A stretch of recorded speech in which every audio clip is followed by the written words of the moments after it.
Bismillahirrahmanirrahim. Assalamualaikum warahmatullahi wabarakatuh. Halo semuanya, perkenalkan nama saya Khairuna Nur Fauzia. Saya mahasiswa UIN Syarif Hidayatullah Jakarta, jurusan Komunikasi Penyiaran Islam semester 4. Di video kali ini saya akan membahas tentang salah satu hadis mengenai kepedulian sosial. Nah, sebelum kita bahas isi kandungannya, mari kita pahami dulu apa sih hadis itu.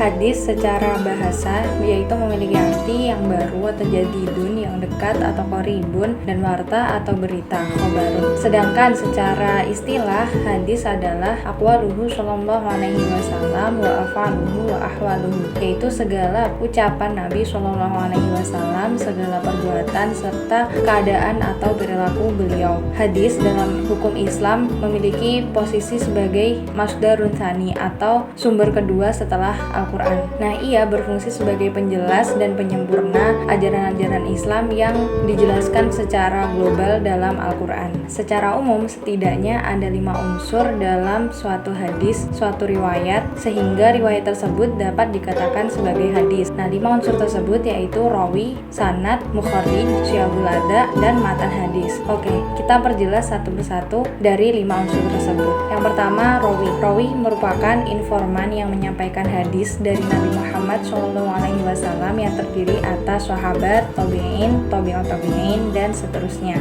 Kedua yaitu sanad. Sanad dari segi bahasa berarti al-mutamadu, yang artinya yang menjadi sandaran, tempat bersandar sesuatu yang dipegangi atau dipercaya. Dalam istilah ilmu hadis, sanad adalah silsilah atau kumpulan rawi dari sahabat hingga orang yang terakhir meriwayatkannya. Ketiga yaitu mukharrij. Mukharrij adalah rawi terakhir yang menuliskan riwayatnya yang ia dapat dalam sebuah catatan atau karya pribadinya. Keempat, syahul ada. Syahul ada merupakan redaksi yang dipakai oleh seorang rawi dalam meriwayatkan sebuah hadis. Kemudian yang kelima, matan. Matan merupakan redaksi yang terdapat dalam sebuah riwayat yang disampaikan oleh masing-masing rawi.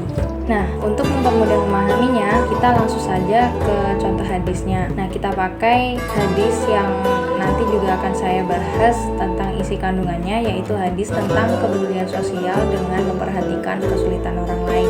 Bismillahirrahmanirrahim. Haddatsana Yahya bin Yahya At-Tamimi wa Abu Bakr bin Abi Syaibah wa Muhammad bin Ala Al-Hamdani wa lafdhu li Yahya qala Yahya akhbarana wa qala al-Akharani haddatsana Abu Muawiyah anil A'mashi an Abi Shalih an Abi Hurairah qala Rasulullah sallallahu alaihi wasallam man nafasa an mu'minin kurbatan min kurabid dunya nafasallahu anhu kurbatan min kurabi yaumil qiyamah wa may yassara ala mu'sirin yassarallahu alaihi fid dunya wal akhirah wa man satara musliman satarahullahu fid dunya wal akhirah wallahu fi aunil abdi maka nal abdu fi auni akhihi. Akhrajahul Muslim. Yang artinya telah menceritakan kepada kami Yahya bin Yahya At-Tamimi dan Abu Bakar bin Abu Syaibah dan Muhammad bin Al-Ala Al-Hamdani, dan lafaz ini milik Yahya. Dia berkata telah mengabarkan kepada kami, dan berkata yang lainnya telah menceritakan kepada kami Abu Muawiyah dari Al-A'mashi dari Abu Shalih dari Abu Hurairah. Dia berkata Rasulullah SAW telah bersabda, barang siapa membebaskan seorang mukmin dari suatu kesulitan dunia, maka Allah akan membebaskannya dari suatu kesulitan pada hari kiamat. Barang siapa memberi kemudahan kepada orang yang berada dalam kesulitan, maka Allah akan memberikan kemudahan di dunia dan akhirat. Barang siapa menutupi aib seorang muslim, maka Allah akan menutup aibnya di dunia dan akhirat. Allah akan selalu menolong hambanya selama hamba tersebut menolong saudaranya sesama muslim. Hadis diriwayatkan oleh Imam Muslim.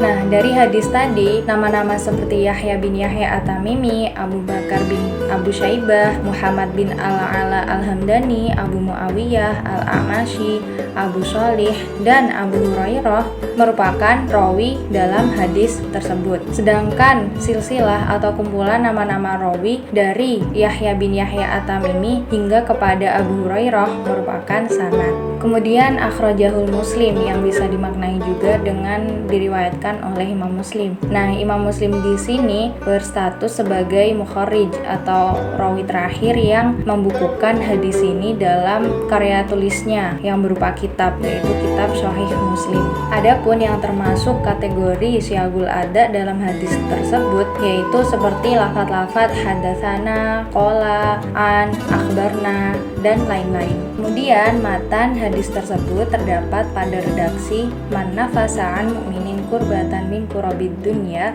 nafasallahu anhu kurbatan min kurabil yaumil qiyamah sampai wallahu fi aunil abdu maka nal abdu fi auni akhi. Kurang lebih seperti itu teman-teman. Oke, kita lanjut ke penjelasan isi kandungan hadis tersebut. Dari hadis tersebut kita dapat mengambil beberapa poin.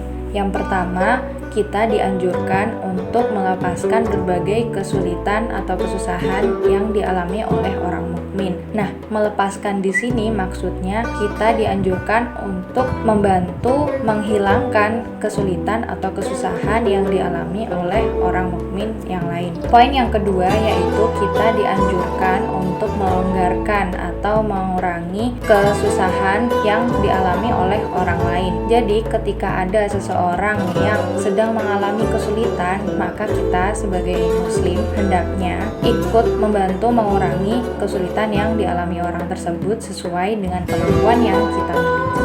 Selanjutnya yang ketiga yaitu kita dianjurkan untuk menutupi aib seorang mukmin. Sudah semestinya kita sebagai muslim yang beriman harus menutupi aib sesama orang mukmin, apalagi jika kita tahu bahwa orang tersebut memang sudah dikenal baik dan taat. Berbeda ketika orang tersebut memang sudah dikenal sering melakukan hal-hal yang buruk, maka kita tidak perlu menutupi keburukannya, karena jika kita menutupi keburukannya maka sama saja kita membantu orang tersebut dalam melakukan hal-hal yang buruk.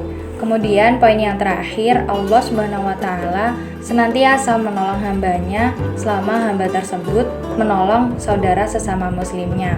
Dari sini kita bisa mengambil kesimpulan bahwa inti dari hadis ini yaitu kita sebagai umat Islam selalu dianjurkan untuk memiliki rasa kepedulian sosial yang tinggi, dan juga kita dianjurkan agar saling tolong-menolong dalam hal kebaikan, sehingga seperti yang telah disebutkan dalam hadis ini juga, Allah akan senantiasa menolong kita dalam hal apapun, baik di dunia maupun di akhirat nanti. Wallahu a'lam bishawab. Mungkin cukup sekian yang dapat saya sampaikan. Apabila ada salah atau kurang dalam penjelasan saya, monggo sekali buat teman-teman untuk menambahkan atau membenarkan, karena di sini saya juga masih belajar.